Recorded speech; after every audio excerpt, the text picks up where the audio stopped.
Welcome to the Tory Burch Foundation webinar on becoming a certified women-owned business.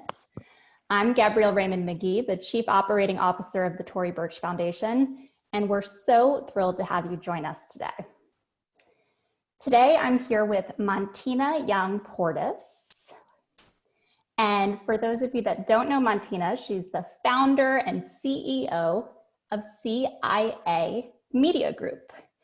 And what that means is her organization is an award-winning digital agency.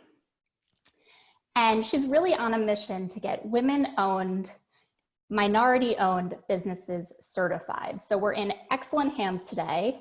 And Montina, welcome.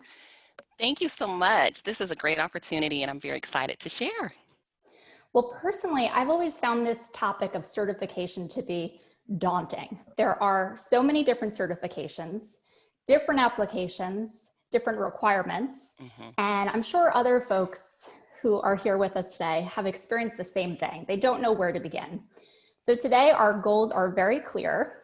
We want to talk through the different certifications, what's out there, who qualifies for what, and really help you figure out which certification is best for your business. In addition to figuring out which certification is best, we want you to understand the action steps of what you need to do to become certified and what happens next, right? Montina, it's not enough just to become certified. You have to get that story out there. Right? You sure do. Or you'll be like I was back in 2014 when I was certified, new in business, and I was so frustrated and spent a lot of money, time, resources because I could not figure out how in the world I was going to use that woman-owned certification. Well, Montina, my hope is that in a few months, you and I both receive hundreds and hundreds of messages from everyone on this video saying, great news, we're certified. And we're doing more business as a result. That's right. That's what we'd like to see. So Montina is going to lead us through her presentation. She's going to walk us through step by step, everything we need to know. And then towards the end, we're going to tackle your questions. So be sure to drop your questions in the Q&A box below. I hope everyone can see that. And I will monitor those questions. We're going to do our very best to get to as many as possible. And before Montina dives in, don't forget to snap your photo of yourself during today's webinar and tag at Tory Burch Foundation to be featured on our Instagram. Montina, there's a lot to cover, so over to you. Let's dive right in. Okay, well, thank you again, Gabrielle. I'm very excited again for this opportunity. So we again are going to go over the overview of certifications available for women. And let's talk leverage, not just being certified, but how do you leverage the certification to get more business and why do they matter? And we're going to identify the best certifications for your business and then we'll do a Q&A. So what I'd like to start with first here, let me get my little screen going, is why do certifications even matter? Well, certifications actually give you access to opportunities such as Fortune 500 companies and government agencies. They also give you access to training and education programs, networking opportunities, access to leads for bids and proposals, mentorship opportunities, and they're a great conversation starter because they're the secret to scaling. Now let me pause here a little bit and then tell you a little bit more about my story. So I'm definitely on a mission to help women and minority businesses, diverse businesses, small businesses understand how to leverage certifications for their business. And you'll find out more in the presentation today. But when we talk about the certifications, back in 2014, I was a certified women-owned business. I invested in the certification, paid the money, walk into my first room with the networking, and I'm looking around like, okay, how do I leverage this certification? What do I do? Well, a year later, I didn't have any opportunities. I couldn't figure it out. And I wasted a lot of time and resources. So ultimately, I gave up. And it wasn't until a few years later in 2018 that I was recertified. And then it's like everything opened up for me within my business because I was more mature in my business and I understood more of the opportunities. I put here with the seedlings in the background, and I have plants all over my office because when I first started business, I thought, what I kill is what I eat. And I quickly found out in business that what you plant is what you harvest. And that is especially true when you're thinking about leveraging certifications for your business. And I do have some notes here. because there are things I don't want to forget. But guess who's always buying products and services from small businesses? The government.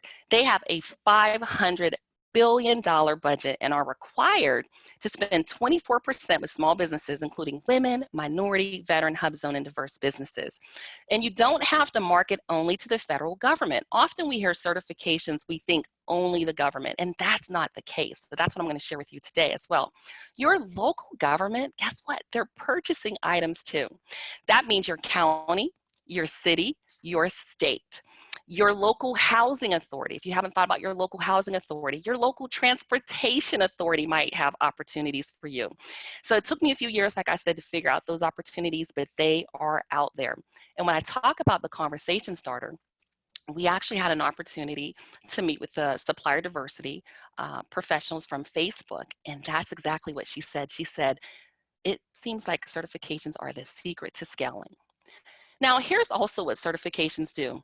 They legitimize your business. So I have some things here. So these are paperwork. So for one of the certifications, there are some times when you have to mail in paper. And I don't know why, but you do.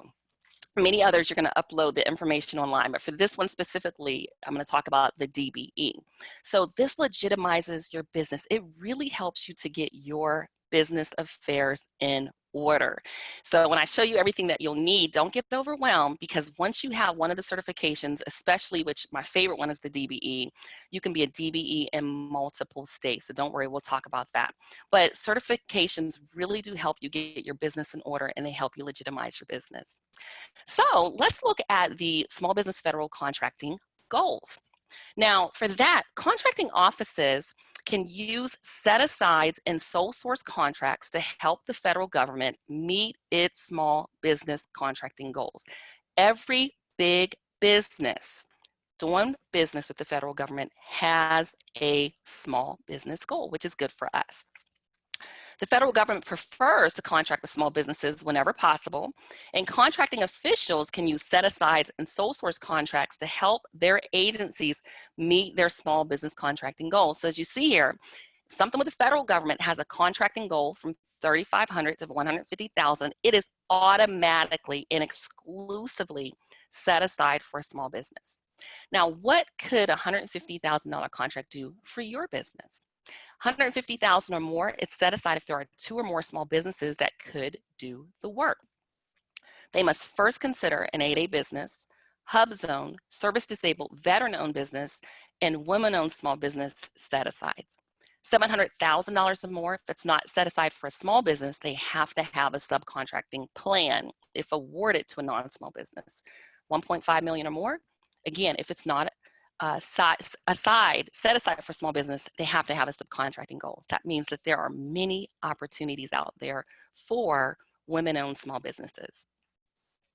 So certifications 101, a few things I'd like to discuss here are, again, when you think a lot of times certifications, most people think just federal government, but again, there are state opportunities, local, city, or county opportunities. So there are opportunities to do business maybe with your local library, your housing authorities, your transportation authorities, really thinking outside of the box, looking around your county. What are some of the things that they might be able to use your services for? And ways to check for that would really literally be to go out and put your state in or your local county in and put minority or woman-owned certifications. Now, the national certifications are the ones that you will have to invest dollars in. So that is your woman-owned or We Bank. Your woman-owned certification and your minority-owned certification are going to cost money. They're going to be a small investment depending on the size of your business.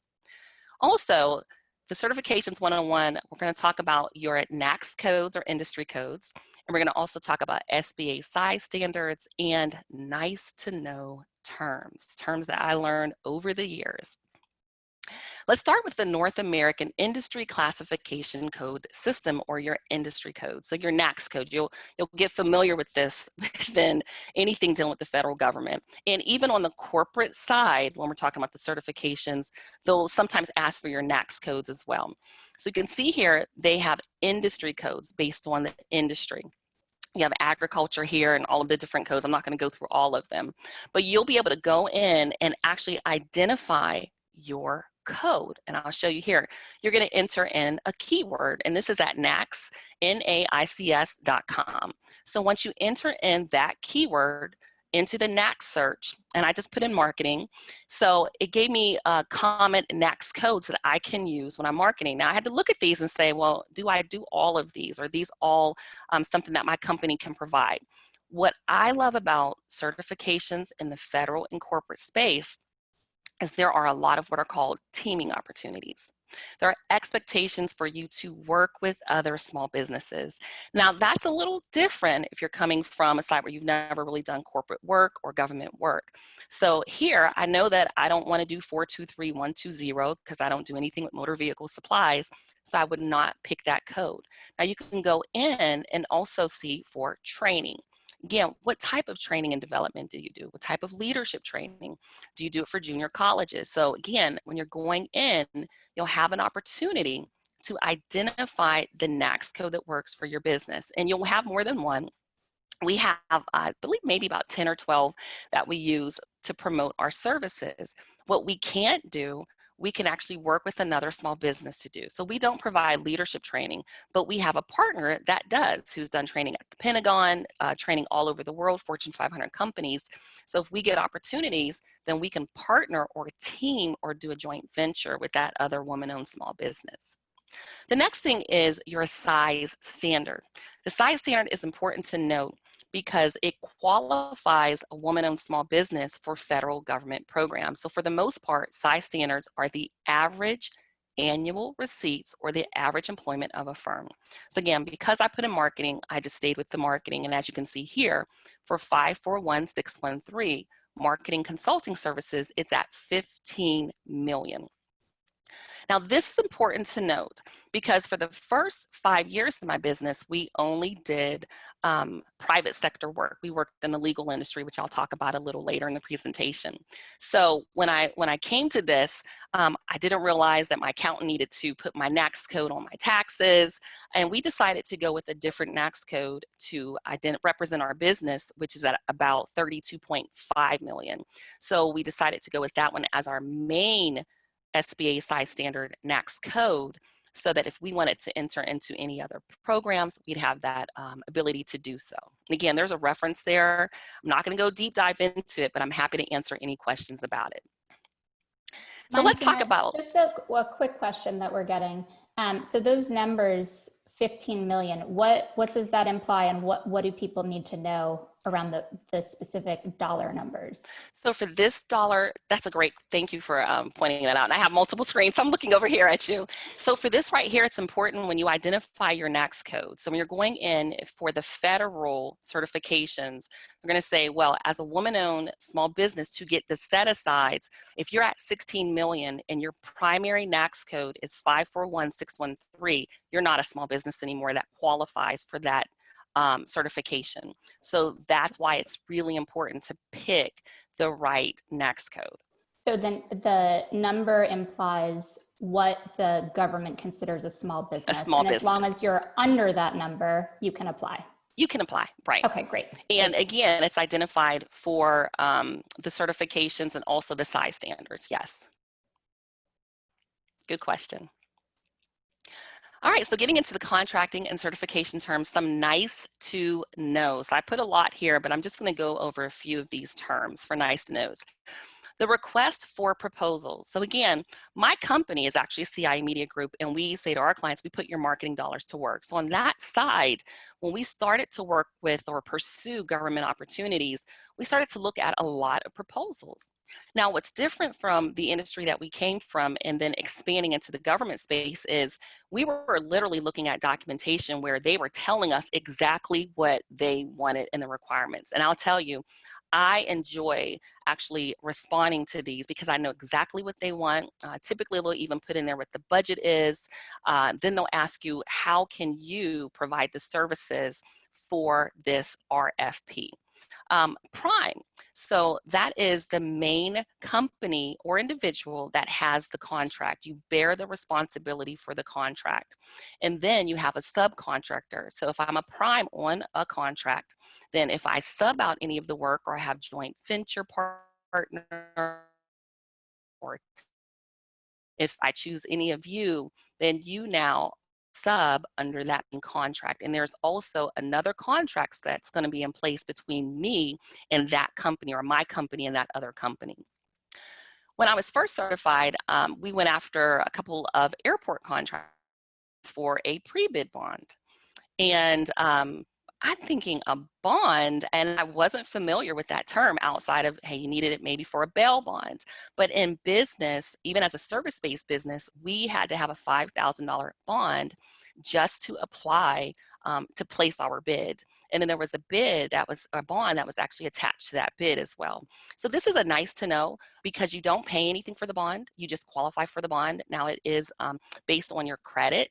So those are terms that you need to understand beforehand. So we went ahead and just made sure that we actually had our paperwork done so that we could have a $500,000 bond on our business. Now again, that's just a nice to know. That's only happened to us maybe 2 or 3 times, but it's a nice to know before you get these opportunities. We also had to increase all of our insurance limits. So again, some things that you need to know if, again, dealing with federal government, we had to do that in some of our corporate opportunities as well. Your capability statement, it's your business resume. So that is something, it's literally a 1-page document. It will have information about your business, your past performance, and those NAICS codes I told you about.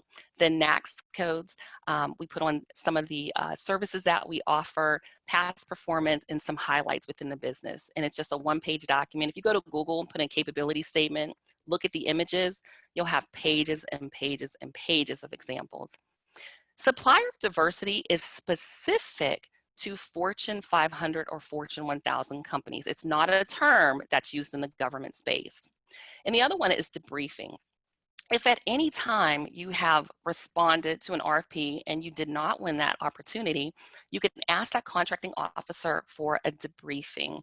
And that could just be a 15-minute debriefing. That's what we do. We don't get a contract. We ask them to just let us know what worked, what didn't, and what can we improve for the next time. So those are, again, a lot of nice to knows, but these are just a few. And I'm happy to answer any questions that you have on these. Now, one of the things I always say is, we don't want handouts. We're looking for opportunities. We want opportunities. So certifications don't guarantee success for us at all. But I do want to also point out, with some of the terms and things I'll go over with the programs and the certifications, that there might be opportunities for you to get with another company that is in a similar space, or they do something that's complementary for your company, and do what's called teaming up. And this works great for 8A companies. I have a friend that's an 8A, and again, I'll talk about that with that program, but she's in her 5th year, and it's a 9-year program. And she's actually talking to me and saying, look, when I exit out of this program, maybe you can be an 8A and we can start referring each other some work. So again, we don't want handouts, but we do want opportunities. So let's start with the first certification we'll review here, and that's the Women Business Enterprise National Council, or we call ourselves WEBs. You'll hear WeBank. So with this certification here, it validates that the business is 51% owned, controlled, operated, and managed by a woman or women. Again, with the certifications, you get access to opportunities, you get access to the networking. If you have a brick and mortar, you can put the sticker up there with the women owned in your window. If you have a product, you'll see a product sometimes that has that women owned sticker on it as well. So you'll see the certifications listed here, but it also gives you access to bigger opportunities. Once I became certified, I learned about the Tuck School of Business, and you can get sponsorships for these opportunities, and Kellogg and EY. There are so many opportunities that I never knew existed until I became certified. And the other thing with leveraging certifications, again, that I didn't know, is you want to get involved. There are going to be a lot of opportunities for you to volunteer and sit on committees. Do as much as you can, whatever your time allows you to do. Also, one of the things that happened with us is we were recently nominated for WEBE Advocate of the Year by UPS. How does that happen? Well, we've shown up for a couple of years at these events, and you start to know the supplier diversity professionals, and they start to know you and your business really, really well. Relationship currency is the #1 currency in this space, especially in business. And of course, we hear it all the time that people do business with people they know, like, and trust. In this space, it's especially important, and it's true. The other thing is it gives you access to community support. among Weebies and certified other businesses, and of course the corporate supplier diversity professionals. You get access to the current list of supplier diversity and procurement executives at hundreds of major US corporations. Now, that doesn't mean you get their email addresses. Now, there are networking opportunities when pre-COVID, you can meet them face to face, and they actually would give you their business cards, but that's not the case. You know, it may not be the case. Also, you get to use, of course, the WeBank logos and the women-owned logos on your business cards. You get to use them in your signatures. You get to use them on your LinkedIn profiles. And I really believe in leveraging these and marketing them. You get a community of support and advocacy. Often when we looked at the certifications, and when I first looked at certifications, I thought, okay, I'm going to get this Fortune 1000 or Fortune 500 business. It is a long sales cycle. But many of the companies that are within these businesses that have been there 5 years, 10 years, 20 years, sometimes they are $100+ million companies. And that is the case actually for another one of the certifications that I'll show you. This one is a national certification.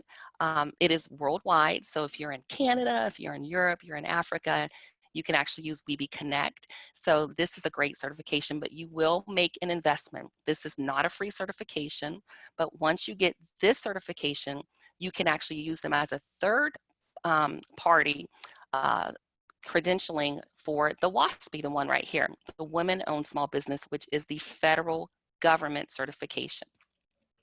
To be eligible for the SBA's WASB program, the company must be at least 51% owned and controlled. You will see that often, owned and controlled by a female US citizen. The WASB program limits certified organization to specific NAICS codes. See, that's why I said those NAICS codes, again, with your SBA standards, and the company must meet that size standard as defined by the SBA. But remember, you don't have just one NAICS code. You can have multiple NAICS codes. Now, you don't want to have so many that a company or agency can't figure out what you do. So it's really important to pick the right NAICS codes. Now, if you're eligible for the Women-Owned Small Business certification, it's free with the federal government. You may be eligible for the Economically Disadvantaged Women-Owned Small Business. Now, again, to qualify for this one, you must meet all of the WASB requirements, and the owner of the company must demonstrate economic disadvantage in the following ways. Personal net worth is less than $750,000, and there are a few exclusions. So you want to make sure that you look at those exclusions as well. So if you qualify for WASB, you may qualify for the EDWSB. If you qualify for the EDWOSB, you qualify for the WOSB. Now, remember I said that there are state, local, and county certifications. So here's a quick tip. My favorite certification that we'll talk about is the DBE. And if you see here, we started off as a disadvantaged business enterprise in Georgia. So all of this documentation we had to turn everything in. They do an on-site visit. It is by far the toughest certification to get, but it's my favorite because after we had all of this information here, we were actually able to then get certified through interstate certifications in multiple states. So now we're certified in 6 states, and I think we have 5 more states that are pending. And one of our strategies around that was that we wanted to do business in those other states. It's important to have a strategy with all of this. This is a lot of time, energy, and effort. And a lot of people start at the federal level, but there are state opportunities as well. And again, I'll talk about the DBE. The other one here that you see that's kind of got the red box around it is our actual city certification. So Fulton County, City of Atlanta, that's a certification. And it gives you, again, access to opportunities. We'll get emails. We just actually received an invitation from a housing authority recently because we were listed in the system. So when you get these certifications, you want to do business with these Fortune 500 companies. They have portals where you can upload your information and you gain access to opportunities. But the essence of strategy is choosing what not to do. You cannot do everything. So it's really important to have a strategy around it. So let's talk about the National Minority Supplier Development Council. Can I just jump in with a few quick questions before we Yes. move on? So first of all, I love that you're explaining that there's federal, state, and local. And I know a few of the entrepreneurs in the Tory Foundation community have had wonderful success locally and not great success at the federal or state level. So can you talk through the approval process and how that works as far as the different levels. And then we have a few clarifying questions as well. Okay, so when we're talking about the federal levels, are we talking about them getting certified or them getting opportunities? Certified. Okay, so at the federal level with the WASB, right now there is a self-certification. So you upload your documentation. There's a lot of documentation involved. And if you're not getting the information that you need, I suggest reaching out to the help desk. The other one at the federal level is one that I have after this slide, which is the disadvantaged business enterprise. You're looking at about 6 months to get certified, depending on the state. It's been that way. This was pre-COVID. And then I think with the onset of COVID, they're just overwhelmed with a lot of applications. So don't be afraid to reach out to the contracting officers or it would be the certification specialist. They pick up the phone, they answer the email, so be persistent. Okay, and Vivian was asking if you could ever be too small. So we know when we're looking at the NAAQS codes, you can't be above those numbers, but is there a minimum level of revenue requirement? What does that look like? No, not to my knowledge. No, there's no minimum level. For some of the certifications, though, there might be, they might want you to wait for 2 years, but there are always exceptions. So you're not too small. Got And it. if anything, you can join and come to the meetings. Great. And we have a number of folks who just started a business, which is so exciting and so encouraging. And they were asking if you have to wait until you get your tax return to file. Yes, you will need your tax returns. Got it. And then a number of folks are looking for guidance on how to pick the right NAAQS code. If they fall into different buckets, can you apply for 2 different codes, or what does that look like? So there's no application process. You just pick the NAAQS codes that work best for your business and pick them. If, like for us, we're in marketing, we do video production, and like I said, we have about 12. So pick what works for your business. Now, you're going to have a primary. This is something I didn't know early on. And the reason I found out is we actually applied for the 8A program that we'll talk about.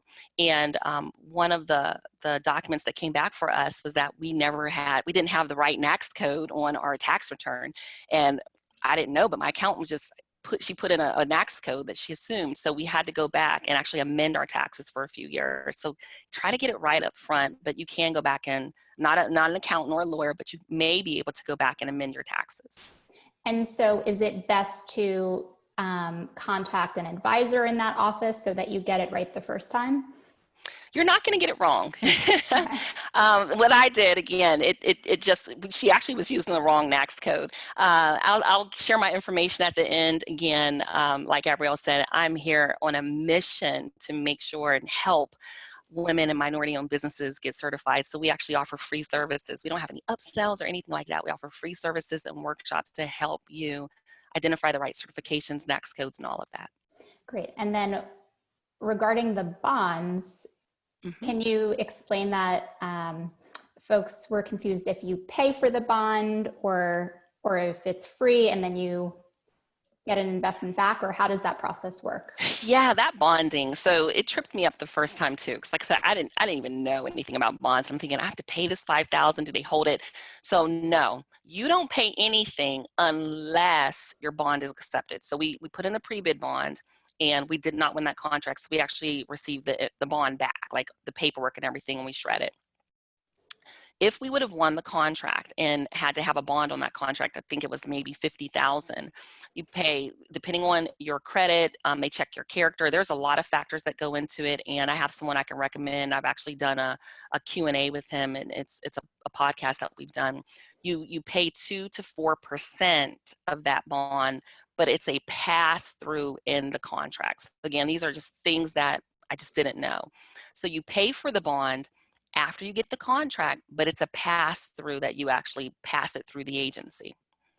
Got it. And for the national program, you mentioned that program is not free. It's a bit of an investment to apply. Yes. Can you give us a range of what we're looking at as far as an investment to apply? So probably, let's say you're in the first year, a couple of years of your business, under $1 million in revenue, I believe it's about $500. So they're not significant investments, $500 for the whole year. And then there will be opportunities for you to attend webinars, to meet supplier diversity professionals, to pitch your products and your services to them as well. Great. Well, I'll let you take it away. Okay. So the National Minority Supplier Development Council, or MBE certification, this is a national one that there also is an investment. And again, this one is international as well. So this one is, for purposes of their program, a minority group member is an individual who is a U.S. citizen with at least 1/4 of the following that's listed here.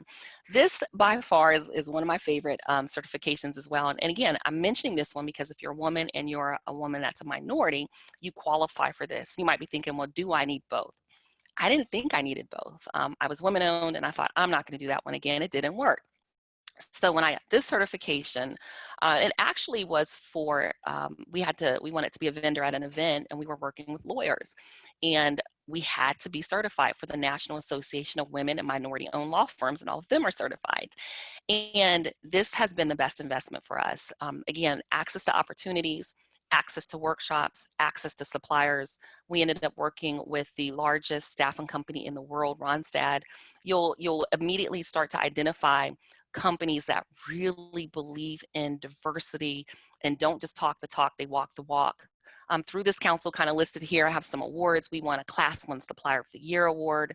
The council itself had an award. They also do different classes. So you have a Class 1s, Class 2s, Class 3s. You'll learn these when you're certified, that there are $200 and $300 million companies that you have access to. So again, going in, most people think, I want all these corporate opportunities. You might not be ready for all the corporate opportunities and have a whole checklist around that, but you might be ready to work with that $5 million or $10 million or $100 million business. And people do business with people they know, they like, and they trust. So again, this is a great certification to consider. Now, the one that I said is my favorite is the Disadvantaged Business Enterprise.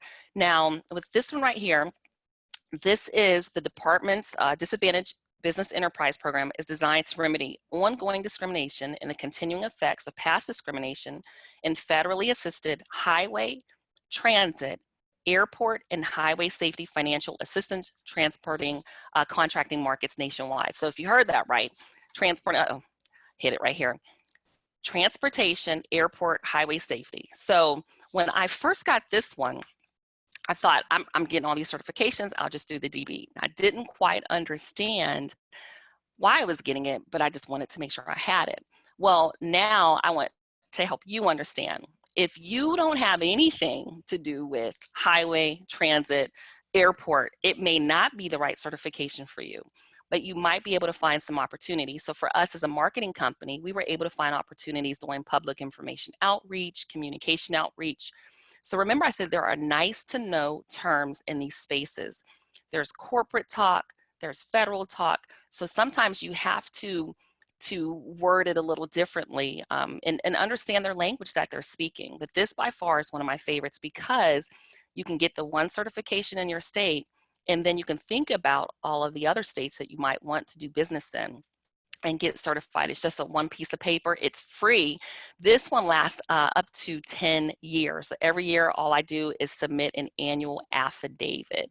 Again, this is for women. So this is literally disadvantaged, but if you fit into the qualifications as a woman, you can actually pursue this certification. So again, one of my favorites. And it also says the primary remedial goal and objective of the DBE program is to level the playing field by providing small businesses owned and controlled by socially and economically disadvantaged individuals a fair opportunity to compete for federally funded transportation contracts. So when I say access to all these opportunities, when you sign up for these, they're going to see a lot of information about training. Try to at least go to a couple. Many states, what I like about the DBE program or the DB certifications, they have programs. Your states have programs where they have small business programs. They are there to help you get these contracts. And I meet so many people in this space. They have the civil rights offices, and they really care about their small businesses getting these contracts. So when you see work done on your federal highways, they probably have a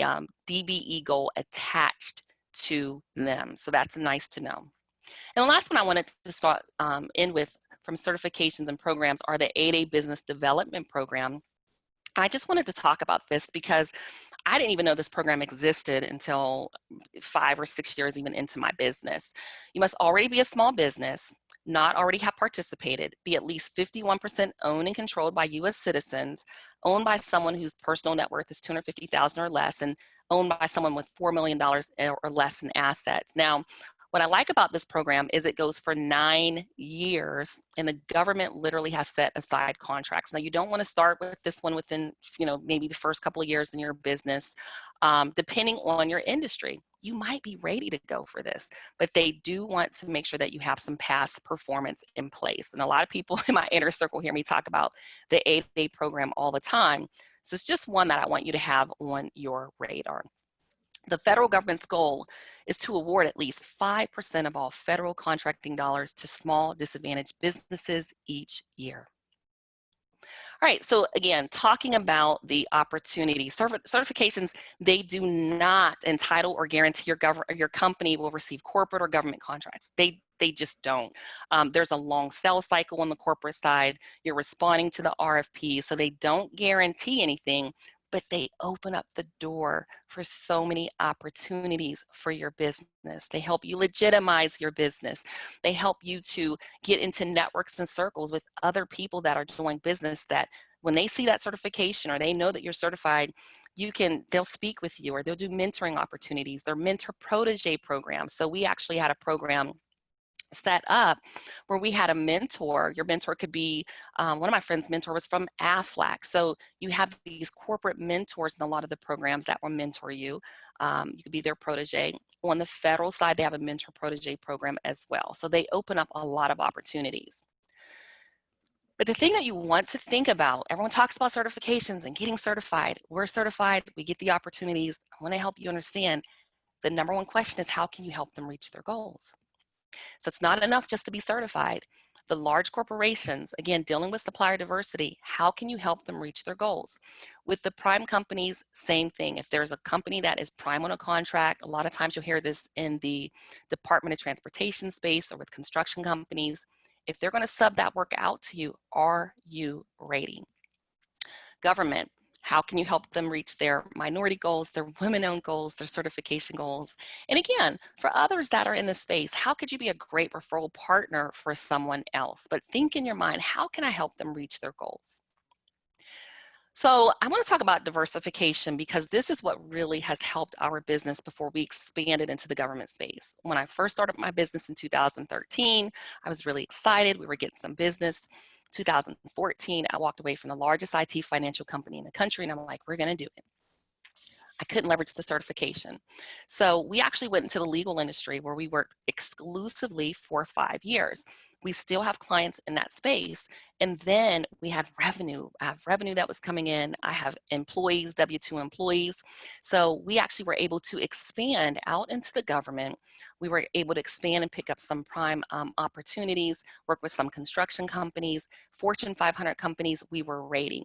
The other thing is we work with minority, women, diverse, and small businesses that needed our services on the marketing side, because we were ready. We understood the space, we understand the space, and so we were able to actually help them with their websites, with videos. So think about the services that you have. And I have my note here that says, I talk about this a lot on LinkedIn: diversify, diversify, diversify. Diversify your business model, and diversify your products and services. So we used to lead with, we were a video production company, but everyone's a videographer now because you have your phone. Your 13-year-old can take your videos and do a great job.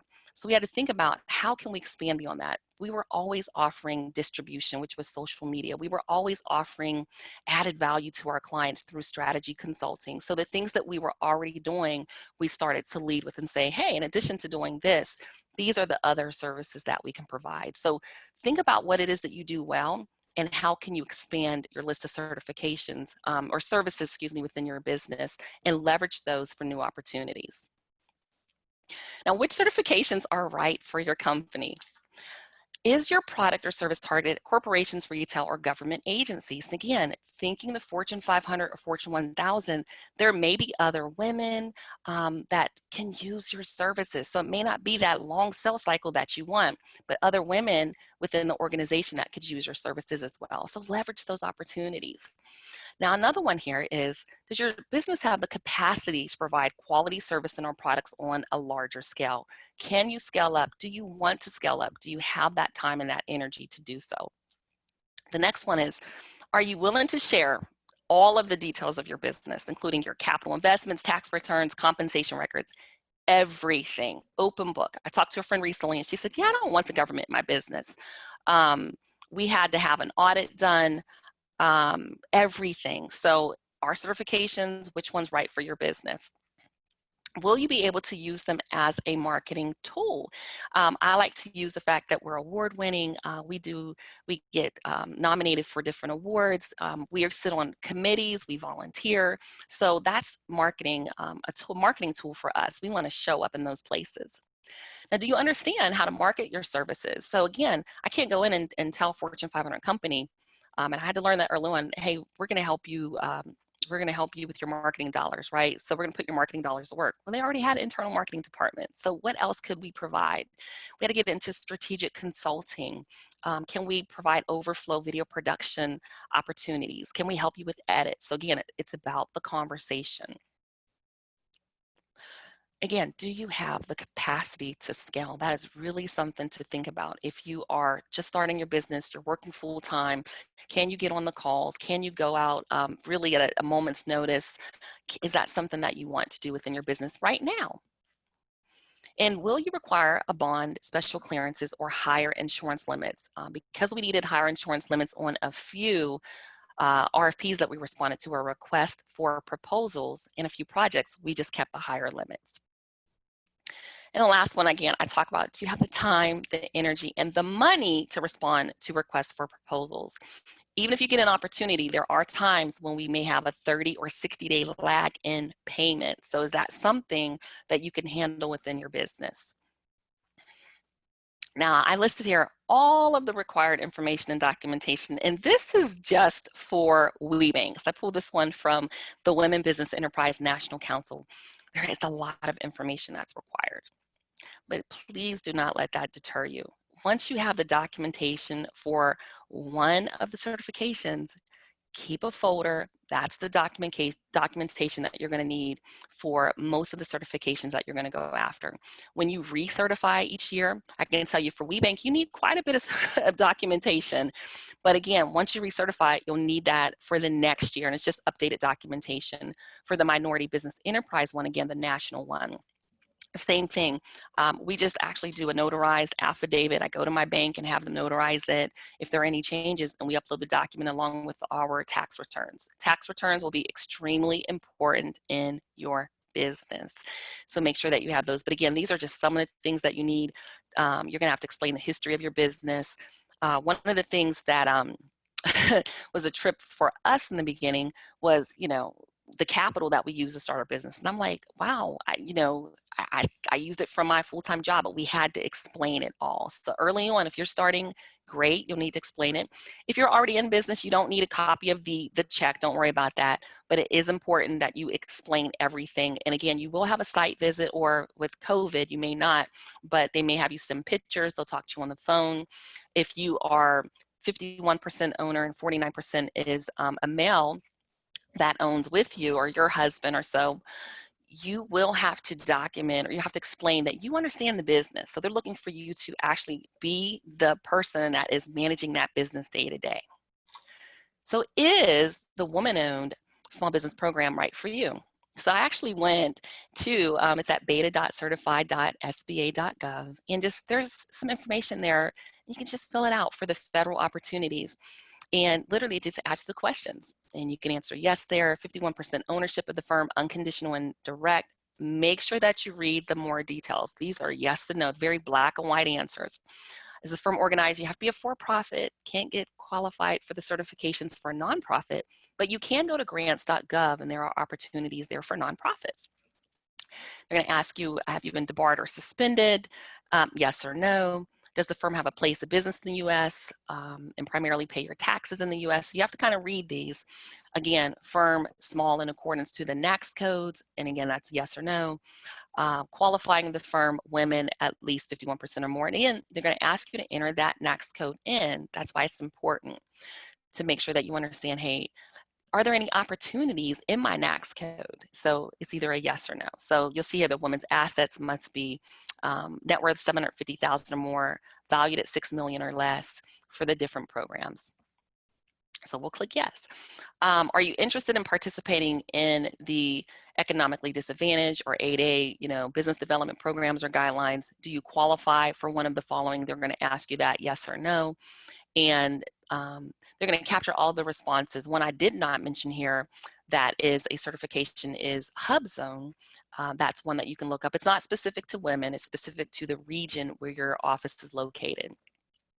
So that's right here where they ask about that hub zone. So we're not located in a hub zone. If you are, 35% or more of your employees have to also live in that hub zone. So there's a lot of different programs out there when it comes to these certifications. Housing authority programs, there's one called Section 3. It's free. So the good thing with the federal programs is they are all free.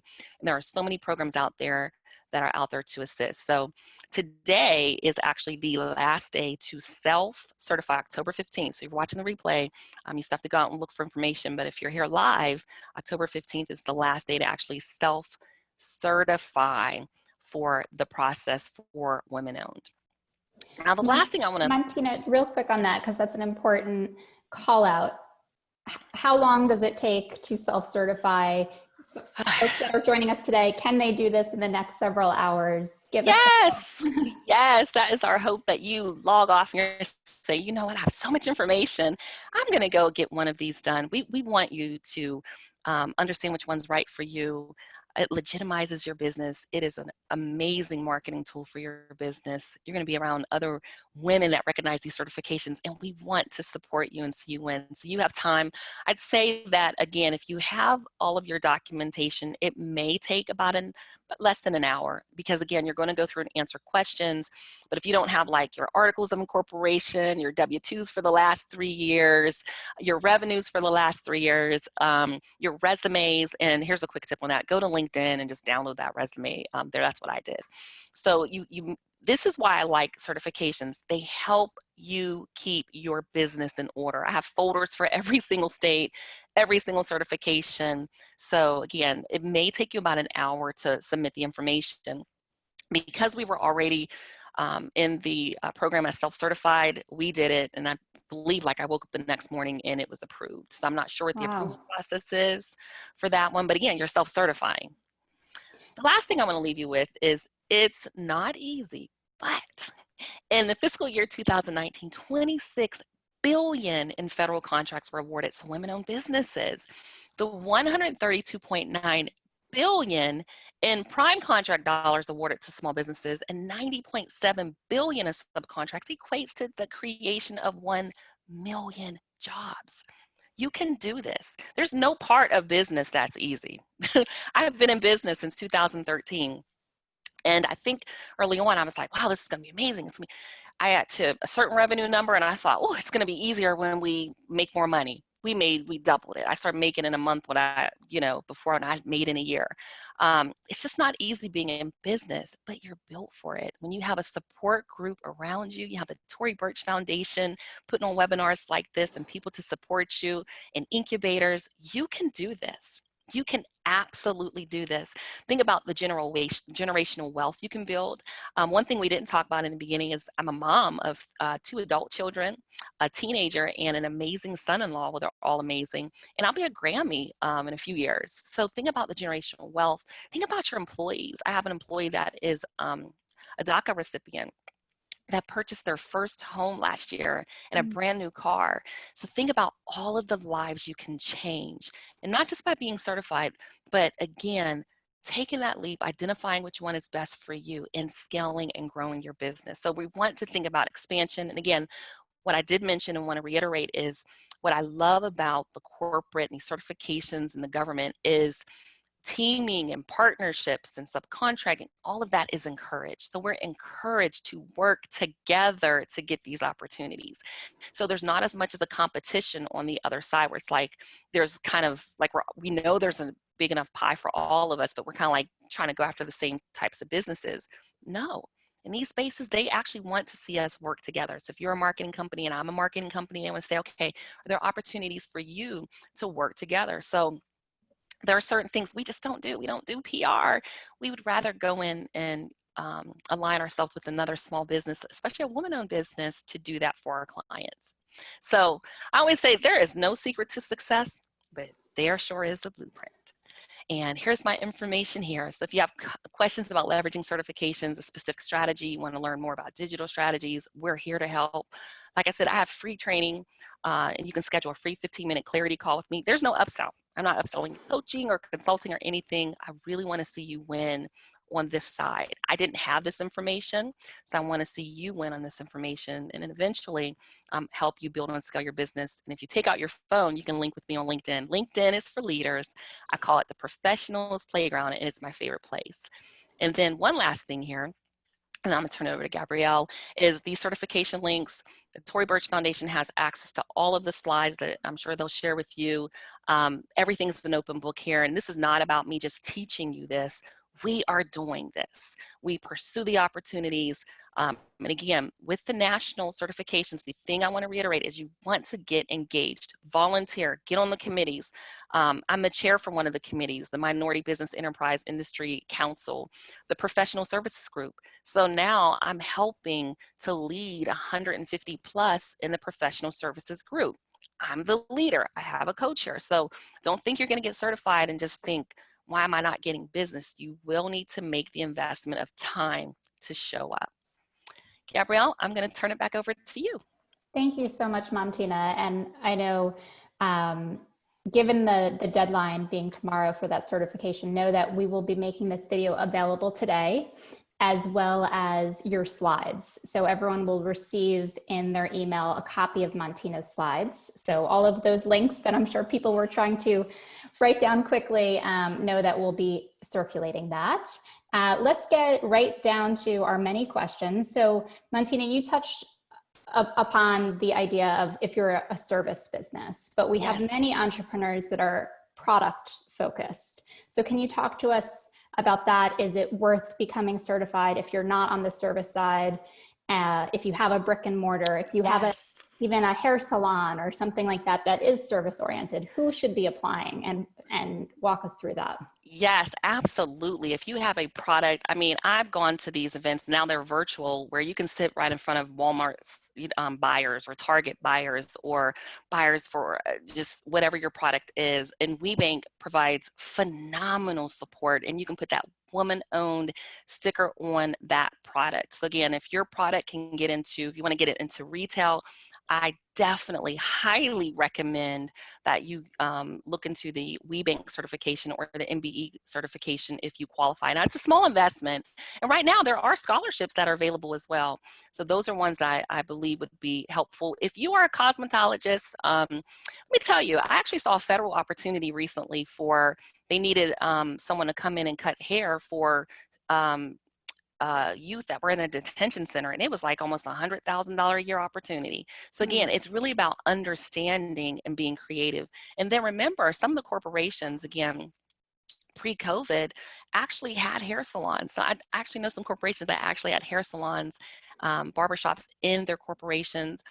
The one certification that I had listed was the ACDBE, so you can get disadvantaged business enterprise, but if you want to actually have your products or services in the airport, they actually have a specific percent of the airport concessions set aside. And one, I know in the Atlanta airport, we actually have a barbershop. So again, it's about being creative with these opportunities. Great. And a point of clarification, so the 51% requirement of ownership has to be by women. So if Montina and I were partners and I owned 49%, or we had multiple female partners, we could still apply. It has to be female ownership. Is that correct? Yes. Woman or women. Yes. Great. And Malika was asking, many businesses have pivoted during this pandemic. So how might that impact your coding, and how often should you be updating your coding? Okay, so for your NACS codes, for your NACS codes, understood. So I know some that have pivoted, literally just gone into doing PPE products. Just go in and you can update it. I mean, it's really up to you how often you want to update it. But remember, you're going to have a primary NACS code that you're going to be reporting on your tax return. And if you see that 8A somewhere in your future, because that's what we did, we said, okay, we see this in our future, you have to have that on your tax return, I believe, at least 2 years prior, 2 or 3 years. So check into that and verify it. But you just can go in and you literally can update it anytime. Remember, you're putting that NAICS code in so that when you're searching for opportunities from a government standpoint, you actually can go in and specifically search for that NAICS code. So I'm glad It's you there to said help that you. about searching. So you mentioned relationship currency is key. Yes. I know many of these certifications were really focused on in-person events. So given the pandemic, given the decrease in in-person events, how should folks leverage virtual events to make sure that they're still networking and getting their business name out there? So the big thing is showing up. And again, that's why I say that understanding the language is important. Showing up when there are opportunities, the networking opportunities. If you're looking in a certification, you're going to have a lot of opportunities. These DBE opportunities, ask a question, put a comment in the chat. When you're getting the opportunities, pick up the phone, reach out to an email. And I mean, I really mean it. What I didn't understand early on was like, these are big corporations. And I kind of at first was a little challenged, like, well, you know, you're a little intimidated. They're amazing. And what I like on the government side is they really do want to assist you. They want to see the small businesses. Typically those I've found, now not everyone, but most in that space understand that when they help shift a small business, 100,000, 500,000, that's a significant amount for a small business, and they're more willing to help. So again, show up at the events. Again, in your state, they're going to have a name, they're going to have a phone number. Call and introduce yourself. But again, can you handle the capacity? Are you very clear and succinct? You cannot give a whole 60-second or 90-second explanation of what you do. It really needs to be about 15 seconds or less. But if you can have that tight and work with someone with your elevator pitch, I'm sure you can get some opportunities. Excellent. And you mentioned, so you become certified, and then there's this whole bidding process that's critical, right? So it's not enough just to become certified. How do you make sure that you're actively searching? What are tips on the bidding side? So from an opportunity standpoint, this has to be part of your marketing process, your business development. And number one is, I said LinkedIn. I'm on LinkedIn every single day. LinkedIn's where the leaders are. It's the professionals' playground from 6 a.m. to 9 a.m. Like, I get up in the morning, even walking my dog, I post on LinkedIn. Like, I take it seriously. So when you're looking for these opportunities, you have to put it into your budget every single day. Remember, I said that plant back there is about planting the seeds. And we want to, I would say, you know, I don't want to eat for tomorrow or month. I want to harvest. I want to build an orchard. That's going to take, you know, a long time to do. So every single day that you're planting those seeds, know that you're planting the seeds for opportunities and showing up. And I know people hear this all the time, but that's why you want to look at which certification is best and how long do you have to run with it. Because it may not be that Fortune 500 18-month cycle, but it could be another small business within that organization that needs your services. I reach out to small businesses all the time, and we need their services. And you're encouraged. What I love in this organizations is, especially in the woman-owned, the reason why we were nominated for the award by UPS is you are encouraged. Matter of fact, I had to write down other women that I was doing business with. They do MBE to MBE spin. They count it in WeBe to WeBe spin. Women-owned to women-owned and minority-owned to minority-owned. So they're encouraging it. Great. And two clarifying questions about this deadline of October 15th. So if you miss this deadline, when would the next deadline be? You know what, when you miss this one, everything's still up in the air with the government. Go on tomorrow. I mean, you're not going to miss out on anything where you can't get certified. But right now they're saying the deadline to self-certify is today. But again, if you go with the national certification, there's a third party. They're just using third-party service certification because there was so much fraud in place where people were getting certified women-owned and they really weren't. Veteran-owned as well. So it's not just with the woman-owned that they're putting that parameter in place. So don't stress if you miss tomorrow. Don't stress. There's more opportunity. No. And it looks like Sherry's actually in the process of self-certifying, and she let us know the importance of also getting your information approved through the SAM system, which is the System for Award Management through the SBA. Yes. Is that correct? So you want to, we're jumping into another one, but you definitely want to make sure that you're registered. It used to be you could just go in and put your information. Now you need what's called, and I don't want to go to a deep dive, I have to do another webinar, but you have to have a cage code and you have to have a DUNS number, but they're moving away from DUNS number to something else in the next year or so. Dun & Bradstreet lost the contract. So there's a lot of other factors in place. So yes, you definitely want to make sure you're registered. You have to get a notarized document, send it in. They're doing a lot of verifications, which is a good thing. You know, keeping people honest, that's a good thing. That is a good thing. And the website, again, to become self-certified, where should people go? Certify.sba.gov, I believe is what it is here. Yes. Great. Well, Montina, we're going to have you back because we covered a ton of information and this has been so helpful. So thank you for walking us through step by step and all of the incredible opportunities there are once you become certified and go through that bidding process. If possible, would